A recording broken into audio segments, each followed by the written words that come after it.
Hello and welcome everyone to another Discover workshop. Thank you for joining another SciFest event. February marks the penultimate month of our virtual festival, so thank you so much for joining us on this digital journey. We really do appreciate your continued interest and support. The theme for this month is Indigenous Knowledge Systems, which celebrates the importance of Indigenous knowledge systems and ways of knowing in all fields, from design to education to fishing. Indigenous knowledge, learned and passed down through generations, has a critical role to play in shaping, informing and guiding science, technology, engineering, mathematics, innovation, the arts and industry, and it can be fun. Today, we are super excited to be bringing you another installment of our Discover workshop series, where the wonderful Dr. T will walk us through some fun and engaging life science demonstrations that parents and children can participate in using basic ingredients at home. Welcome everyone, welcome to our Facebook Live viewers popping in as well. These workshops are recorded and previous ones can be found on our website and Facebook as well. We encourage you to tell your friends, tell your teachers, tell your classmates and students. These really are some fun workshops. In case you haven't joined us before for these workshops, Tanja Reinhardt is the Science Centre Coordinator at the Science and Technology Education Centre at the University of KZN. She was instrumental in establishing the STEC in 2008 and has grown it from a science museum to a vibrant educational centre for various levels. Apart from developing and delivering workshops, she also has a passion for science shows. Her love for rocks, gadgets and experiments makes her a frequent guest at events such as the Royal Show, Zulfest and SciFest Africa. Her Germanic sense of humour and her passion for geology has won her awards as Best Workshop Presenter at SciFest Africa in 2013, 17 and 19. She holds a diploma and a PhD in neurology from the Ruhr University in Bochum, Germany. Participation and questions are encouraged. Please unmute if you have a question, or if you're feeling shy, you can type it and I'll ask her. And otherwise be sure to keep your microphone muted. On that note, Tanja, I'll pass on over to you. Thank you very much, Steph, and welcome to our, latest installment of Discover. And today we're going to discover hopefully the states of matter, and I hope you're going to have as much fun as I had preparing the workshop. And I'm just going to dive straight into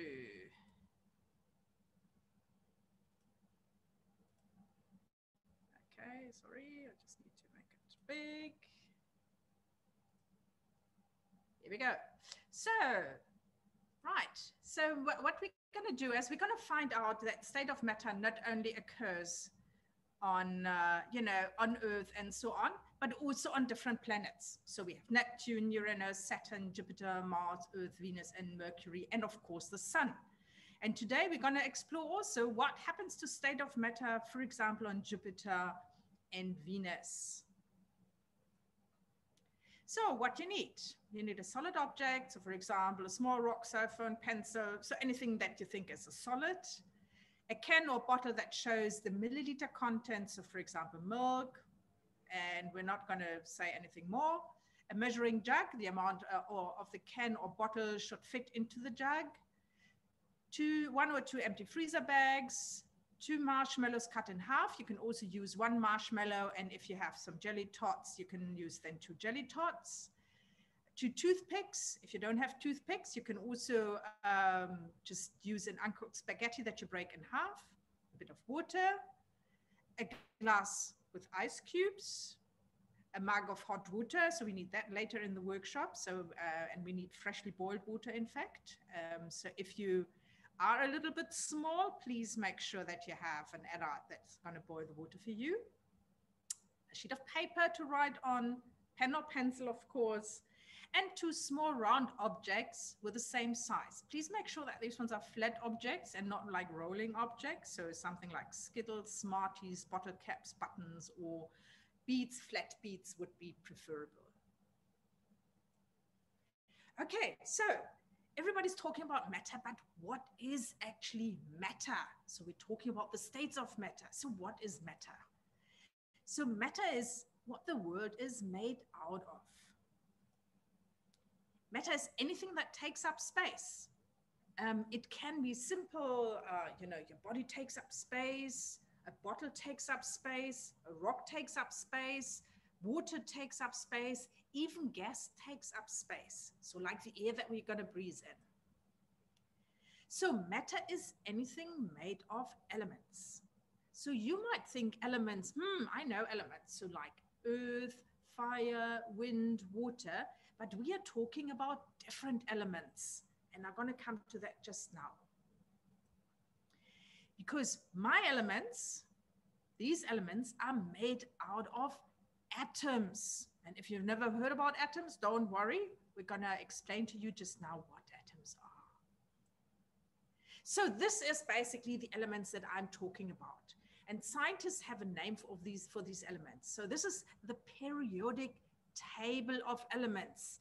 So there you find things like oxygen, you find silicon, you find gold, platinum, you find magnesium, calcium, strontium. So lots and lots of different things that you might or might not have heard of. These elements basically make up everything. So they make up your body, they make up the car that you're driving in, they make up the cell phone that you're phoning with. So all these elements basically that you see on this list, and they're not that many, this is what the whole world is made out of, what planets are made out of. But today we are going to focus on two specific elements, and I'm going to give you a drum roll for the first element, and that is your hydrogen. So we're going to look at some hydrogen, and we're going to take another one, and we're going to have the drum roll. And the second one is oxygen. So we're going to take hydrogen and oxygen, and we make a very, very, very special substance out of it. Something that everybody needs. Nobody can live without it. And for our special substance, we need, in fact, 2 hydrogen. And because scientists, just between us, sometimes are a little bit lazy sometimes, so they use abbreviations. So instead of writing 2 hydrogen, they just use the letter H. And 1 oxygen, so instead of writing then 1 oxygen, they just use the letter O. So 2 hydrogen atoms and 1 oxygen atoms gives you water. So a very important substance. And scientists have different ways of how to write this and how to represent this. So they use, in fact, a chemical formula that you see here. So that our 2H, H, remember, stands for hydrogen, plus 1 O, O stands for oxygen. So 2 hydrogen atoms, 1 oxygen atoms gives you H2O. And you might have seen this somewhere on a bottle or, in a textbook or something like this. So this is, in fact, how the chemical formula of water looks like. Scientists also sometimes like to draw things, and this is how it might look like. So you have an O that's fairly big and 2 hydrogens that are smaller. The reason is, in reality, our oxygen atom is slightly bigger than our hydrogen atom. So that's why we have a different size. And I just want to stop share. And this is what I've got. So imagine if I'm the oxygen, okay, oxygen has got 2 arms. Scientists don't call these arms, they call them bonds. So our 2 arms, our 2 bonds connect to hydrogen. So if I would be a hydrogen, I only have 1 arm. So the other one can't be used. So, but our oxygen has got 2 arms, 2 free bonds, and they can connect to our 2 hydrogen. So what I'm now representing is a water molecule. So I'm connecting through the bonds to my hydrogens.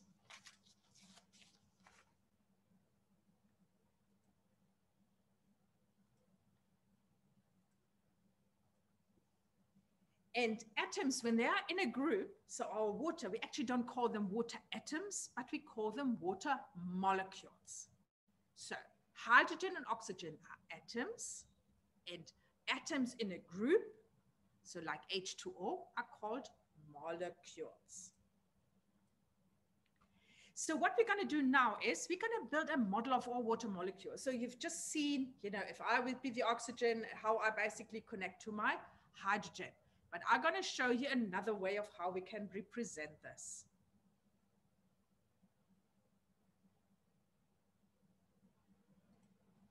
Okay, I just need to change the camera and we are ready to go. For this, you would need your marshmallows. So I've got one marshmallow. You need 2 toothpicks, and you either need a marshmallow cut in half, or I've got like 2 little jelly babies. So this here represents my oxygen. So you can see it's a little bit bigger than my 2 little hydrogens, and these toothpicks represent my bonds. So remember what I said? An oxygen has got 2 free arms, so it can basically bond to 2 hydrogens. So 1, 2. And what you've just built is a model of a water molecule. So this is how you can kind of picture a water molecule, not like, you know, with the sweets, but with real atoms.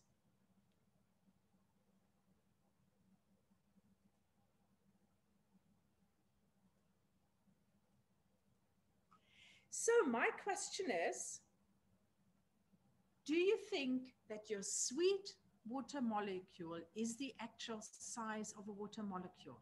Think about it. So is this one here that you're going to see here, hopefully somewhere. So the water molecule that you just built out of sweets, is it the actual size of a water molecule? Or maybe a water molecule is bigger. Maybe a water molecule is smaller. This is what we're going to find out. So what I want you to do is, I want you to figure out how many water molecules can we fit into 1 drop of water. Okay, so just to give you an idea, I've got some water here, and I do have a pipette. So I want you to look at 1 drop of water. So here's our 1 drop of water. I know it's very hard to see. Maybe I'll just do another drop. Oh, maybe I'll do it on the tip of my finger. So that was my drop of water. So I want you to estimate. Think about it. How many water molecules can actually fit into this tiny little drop of water? And I give you a few seconds to think about it, and maybe to discuss it with your parents, with your friends.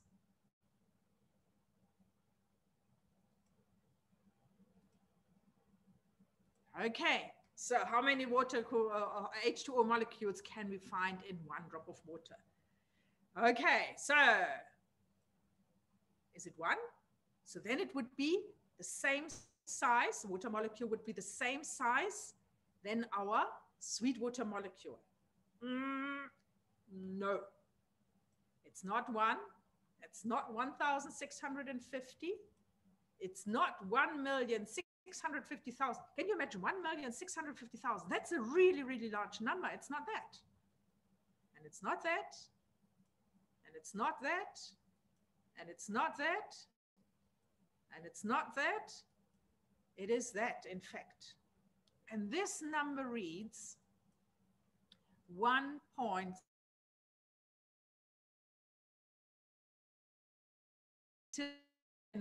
or 1,650 trillion molecules. So that means that is a 1.65 with 1, 2, 3, 4, 5, 6, 7, 8, 9, 10, 11, 12, 13, 14, 15,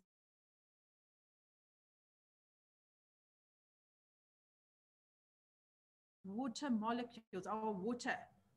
So if you imagine that 1.656 molecules, sweet water molecules that you've just built fit into a tiny drop of water. In order to do this, our water molecule and our atoms, in fact, need to be very, very, very, very, very small. So atoms and molecules are very, very small.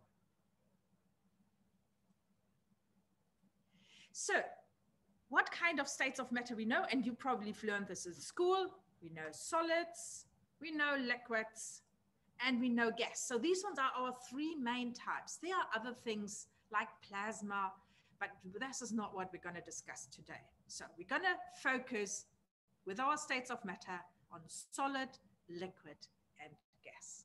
But how do we know if a solid is a solid, and how do we know if a liquid is a liquid, and how do we know if a gas is a gas? So what we're going to do is we're going to look at the properties of solid. So what I want you to do is, I want you to take a solid, and I do have a solid here. So this is a piece of rock, and is in fact a sandstone. Well, that's despite the fact. Now,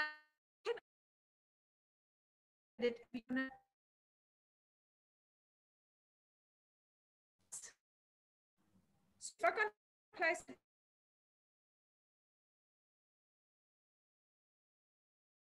the same, I'm going to here, does it look the same? It changes its shape. If I'm going to put it into a container, does it keep its shape? Okay, so that is one of the questions. Do solids have weight? And how can we prove if something has weight? And of course we can feel, and this one here seriously does have weight, or we can use something like this. This is a scale, and scales in fact allow us to find out if something has a weight. And this one actually does have a weight. This one says on the scale, I'm not too sure if you can read it, it says 55 grams. So our rock definitely has weight. Does our rock has a fixed volume? Fixed volume means does it take up the same space? And you can see it doesn't change, so it takes up the same space. So just to recap what we've just investigated. So let's look at the properties of solids. Solids keep their shape regardless of their container. Okay, remember, we place it anywhere and it still kept its shape. Solids have a mass, a weight. Okay, some solids have more mass, like I have more mass than this little piece of rock. Solids take up a fixed space, a fixed volume. And now the interesting part is when we look at the atoms in the solid, and they are a little bit different depending on what kind of solid you have. These solids are not able to move around freely. So they are stuck in one position. And this is the important part about solids, that they have atoms that are stuck in one position. And when we look at our example of water, you can probably guess what the solid form of water is. Yes. So ice is our solid water. Okay, so here we've got some pictures of ice cubes. So now let's look at liquids.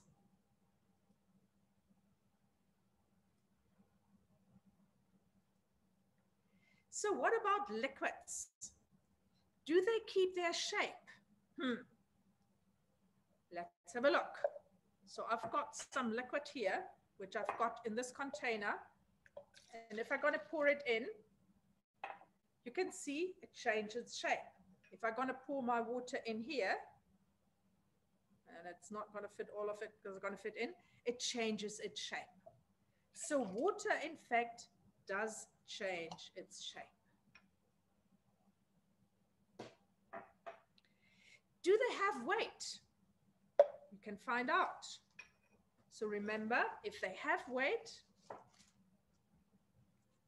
and I've got a plastic bag here, and now what I'm going to do is I'm going to try and carefully add some. So this one doesn't have much weight. So I'm going to add some water in here. Okay. And you can kind of feel things. Okay. And now if we're going to place it on our scale, it should give us a reading.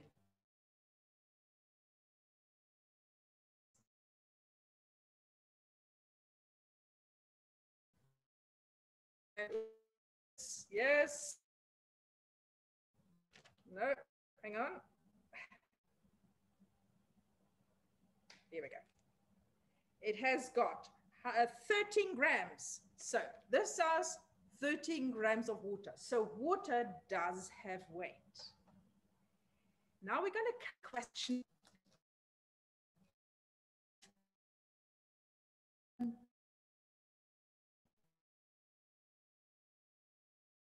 actually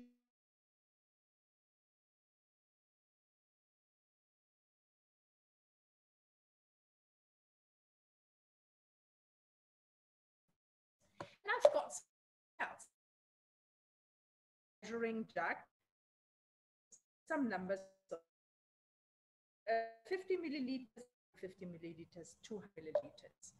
And if I'm going to put one in here, so this is 200 milliliters.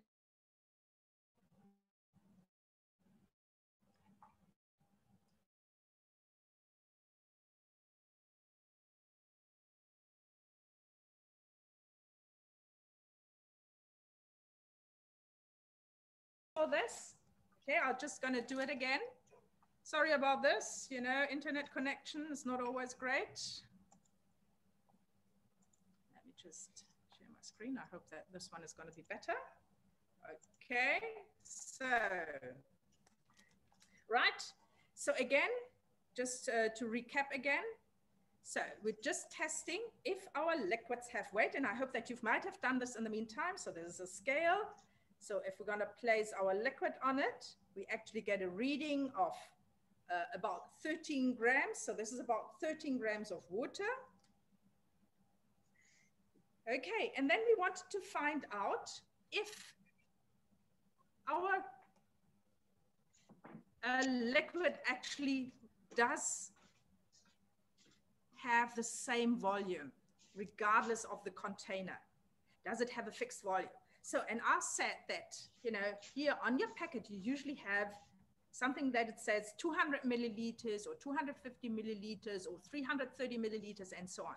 So this is the volume that is contained in here. And what I've just done is I've just emptied it into my measuring jug, and voila, it still says 200 milliliters.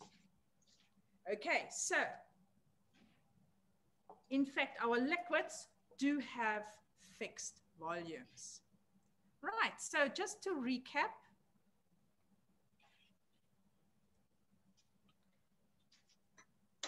right, liquids take the shape of their container. Liquids have mass, they have weight. Liquids take up a fixed space or a volume, a fixed volume. Interesting now, the atoms are now free to move around inside the liquid. So imagine in the solid, you're sitting on a chair in a room, okay? So as a liquid, you're allowed to stand up from your chair and you're allowed to move in the room, freely in the room. You're not allowed to leave the room, but you're allowed to move in the room. So if the room is your liquid and you are an atom or a molecule, you're allowed to move around in there. And our example, of course, for water is water. All right, so let's have a look at the properties of gases. And whenever I've been asked the question, now I'm just gonna, okay, what we're gonna do first is we're just gonna ask the question. Do gas keep their shape? And I've got, this is an empty bag. So now Open it up, and I'm going to collect some gas here. And you can see I've collected gas inside here. So do they keep their shape? So if I'm going to squeeze it, you can see that they change their shape. Okay, so they obviously don't keep their shape. Do they have weight? Now, I could use this one here, but unfortunately, our gas is in fact so light that we won't be able to see it on an ordinary scale. So this is why I basically have a little video clip for you to show you if gases actually have weight.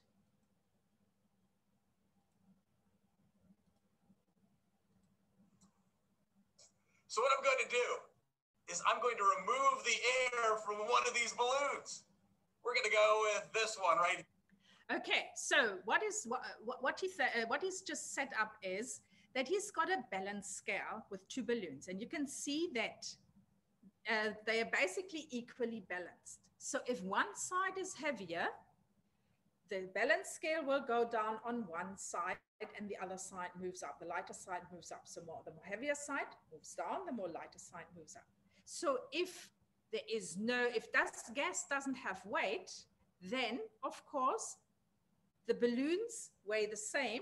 So it should stay balanced. So let's see.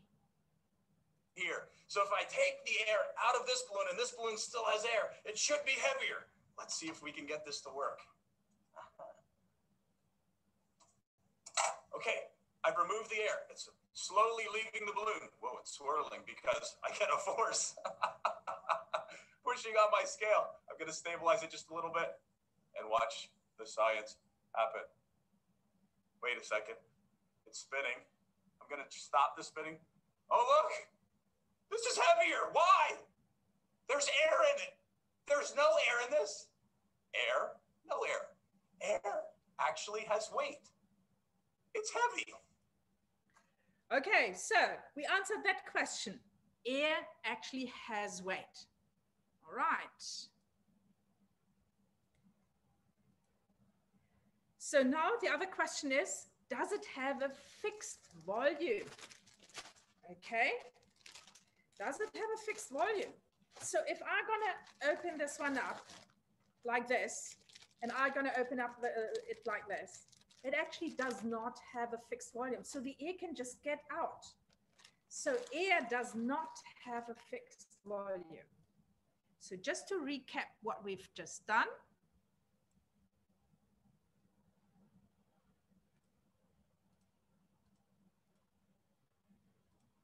So gases spread out, in fact, to fill the entire space. So if I open my container, all the gas molecules move out into the air and they just disappear.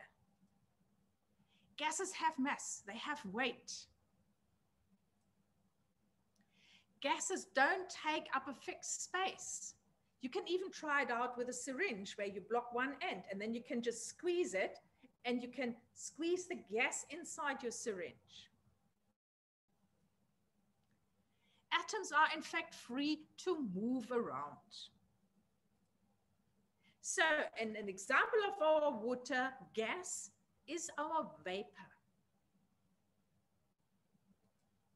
So now that we looked at the different states and we found out the different properties of solid, liquids, and gases, now let's have a look at when do we actually get water as it's in a solid form? When do we get water in a liquid form? When do we get water in a gas form? And what does it depend on? So when we look at it, it is basically how hot or cold something is. This determines if water or any other substance is a solid, liquid, or a gas. So when you look at water, if it's very, very cold, below 0 degrees Celsius, it is in fact a solid. If it's very, very hot, above 100 degrees, so the temperature of boiling water, then we do have a gas. And anything in between, our water is a liquid. So how can we basically now turn a solid into a liquid? We'll just use a process called melting. So we're adding temperature to our solid, to our ice. And I've got an experiment which you can try out. You don't have to do it the way I do. Okay, so what I've got here, oh, sorry guys, I just have to, this is your solid. So if you take a piece of ice into your hand, you see what's happening. Your hand gets wet because the ice is melting. So this is one process. I'm gonna do it a little bit on a larger scale. So what I've got here, I've got a heating device, and you probably know what this heating device is. Please, if you don't have a flat bottom kettle, don't try this at home, please. So what I'm going to do is I'm going to add some ice into my kettle, and I'm going to switch it on. So now what we're doing is we're applying heat to it. We are applying heat to it. So, and you can already start seeing so that our, so you can see different processes. So you can see that our ice starts in fact melting. Okay. All right. And I'm going to leave it on like this, because it already starts also doing something else, because now it starts heating up even more, and you probably noticed the steam that was coming out. So this is when it's very, very hot. And this is a process called evaporation. Okay, I'll just continue with my little experiment here. Okay, and you can already see that, I hope that you can already see that there is no more ice left, so that we just have water in here. So what happened was that our solids that were sitting in one position now got a little bit more excited, and they were now able to freely move inside this liquid. Okay, so if I'm going to continue to heat it up a bit more,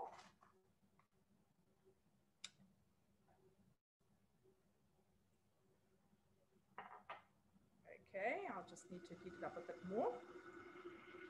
You can see that the steam is coming out. I hope that you can see steam coming out.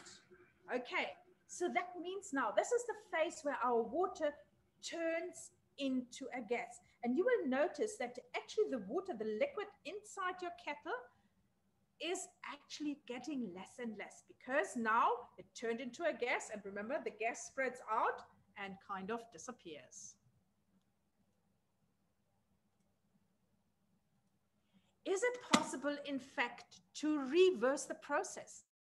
Can we, in fact, go from a gas back to a liquid? And how would we do this?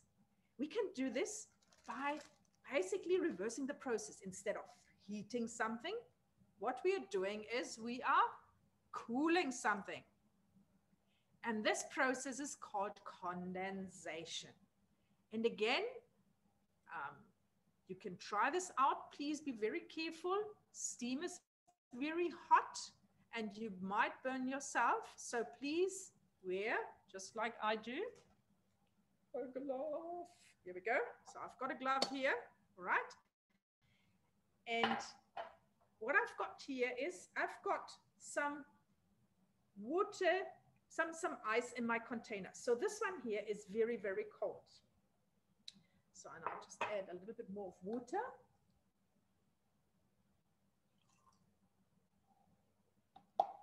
So what you see is, in fact, that it's very dry on the outside. So there is no liquid and so on. So when I put it over the steam, and you can try this out with your hot mug. So when you have a hot mug and you have water steaming up, just hold a glass with ice cubes in it over it. Please remember to wear some gloves. Okay, you should be able to see droplets forming. So the condensation, because the steam, as soon as it hits the cup, the mug, cools down. And remember, below 100 degrees Celsius, it turns from a gas into a liquid. So let's try this out. I'll just use my little...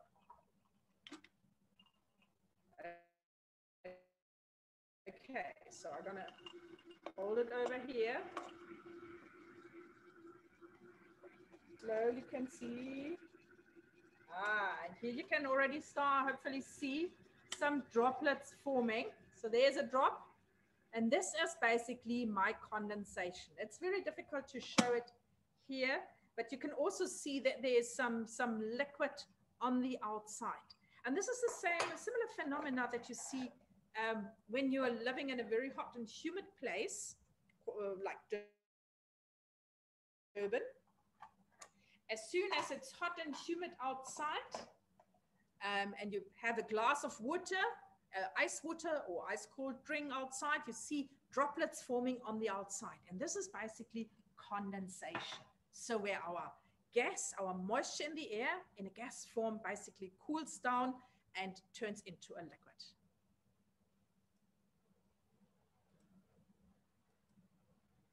So, and how can we get from a liquid to a solid? And I'm pretty sure everybody can and knows this one here. This process is called freezing. And so what you just need is a very cold place, like a freezer, to put in your water. And you just have to wait for a little time. And then your water is going to turn into, from a liquid into a solid.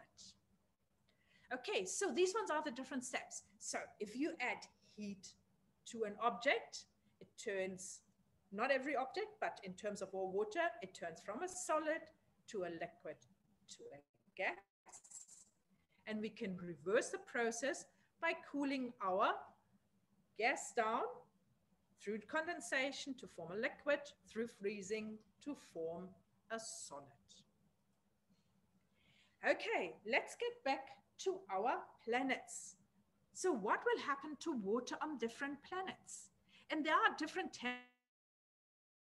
temperatures on planet.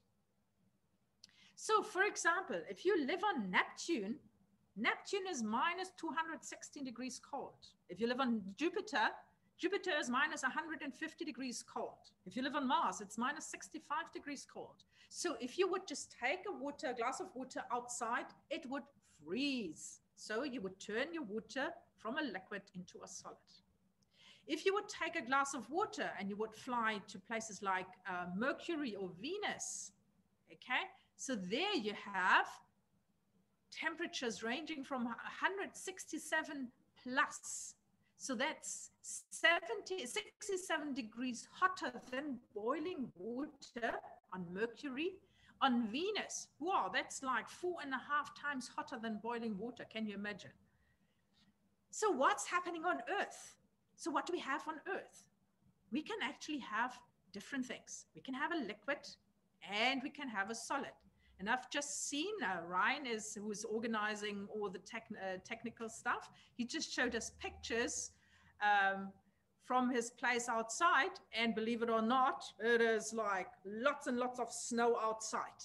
So solid water. So snow is solid water. So also you can have snow, for example, in the Drakensberg, or I've even seen snow in Johannesburg. So there are very cold places where there's always snow, places like Antarctica, for example, or Greenland, the northern part of Greenland. So that's always very cold. And there are places that don't really get cold, like Durban. Okay.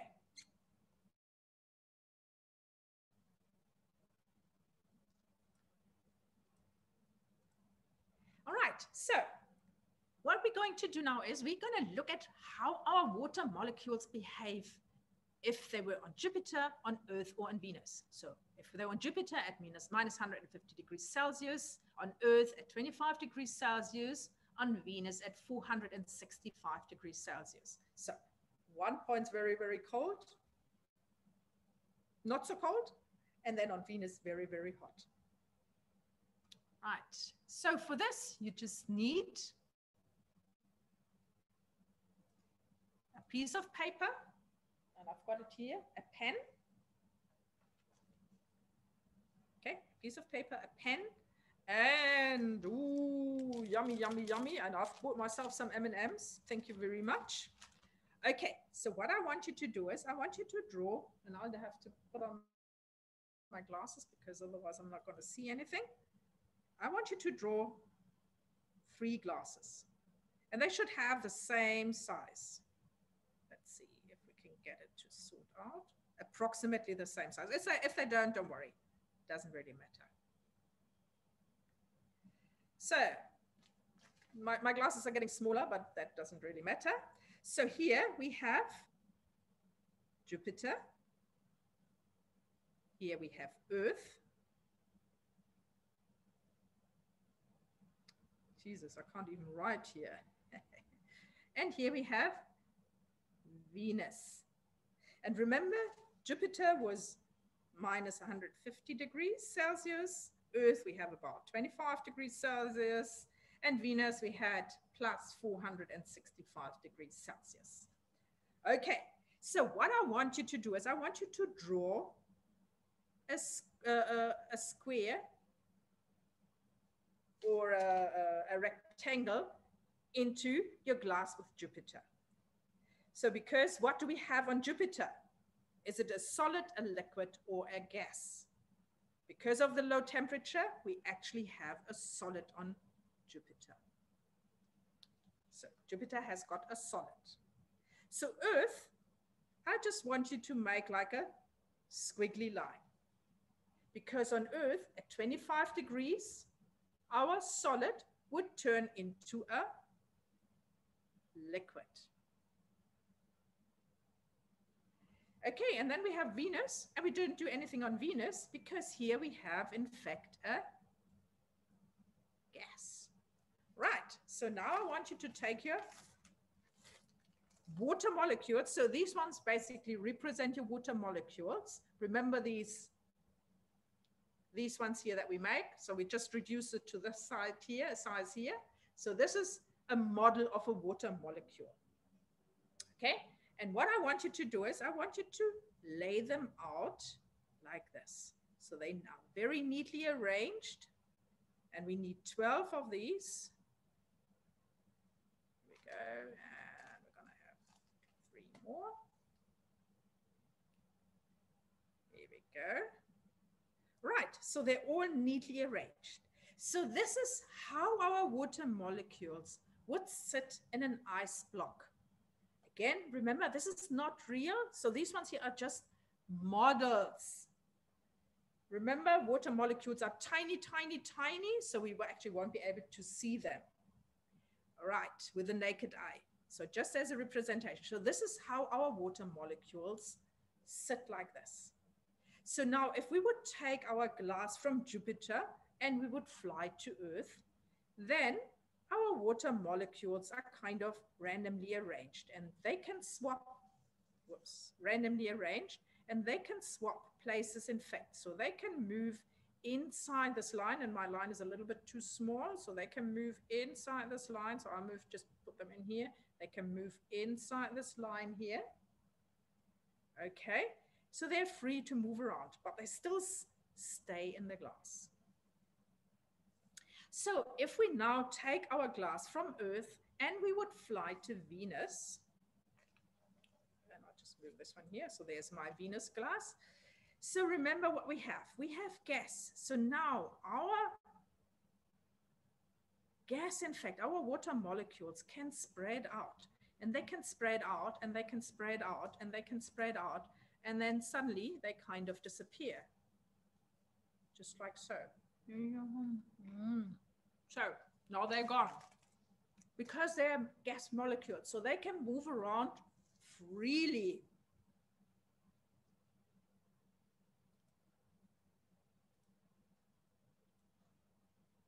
Just to recap what we've just done. So on Jupiter, remember, because it's so cold, we have a solid, And this is how our atoms basically sit. They sit in a rigid position. They can't move. On Earth, if we take our glass and we would fly to Earth, they're sitting inside the liquid. Our water molecules are able to move freely inside the liquid. Not very much, but a little bit. But if we take our liquid up to Venus,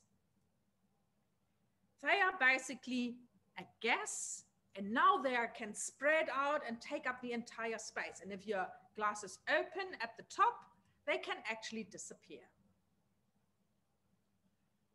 Okay, just remember, when heat is added to a solid, the molecules move faster and they become a liquid. Okay, so this is what we've just done. So from our very rigid position, we just moved it to our liquid position. When heat is added to a liquid, the molecules move even faster and then they become a gas. Remember, if they're not in a closed container, they can just spread out and disappear. So maybe some of my gas molecules will end up maybe in America, who knows? Right. Okay, so now I want you to do an activity. And this is going to be a little bit tricky. Okay, so I want you to pretend to be a water molecule. And I'm going to show you, and I'm just going to stop share. And I'm going to show you what to do. All right, so I'm going to go up. So this game basically, when I shout Jupiter, you just stand like this. When I shout Earth, you're going to move around just like this. So a little bit in the room, in a specific space. And if I shout Venus, you can just run around in the entire room. Okay, hopefully you got it. And I hope that you are ready to do this. Here we go. And I'm pretty sure you remember what we're going to start off with. We're going to start off with Jupiter. So whoever's standing still in its space, well done. And now we're going to move. And we're going to fly to, as a water molecule, we're going to fly to Earth. So now you can walk around slowly because you're now a liquid in a molecule in a liquid. So, and now we're going to fly to Venus. So now it's very hot. So now you're a molecule in a gas. So you can run around. Hopefully you're not bumping into something. Just be careful. And we're going to be at Jupiter again. And we're going to fly to Venus again. And you can run around, run around, run around. And now we're on Earth, back on Earth. And on Jupiter again. And well done, guys. Okay, so I hope that you enjoyed this little exercise, this little activity. I should have actually done this as well. I could do with some exercise. Thanks very much for joining. This brings me to the end of the workshop. I hope you enjoyed it, and hopefully you're going to join me next week, which I hopefully going to be at the Science Center, and I'll show you some of the things that can fly. Thanks very much, and I'm going to go give it back to Steph. Thanks.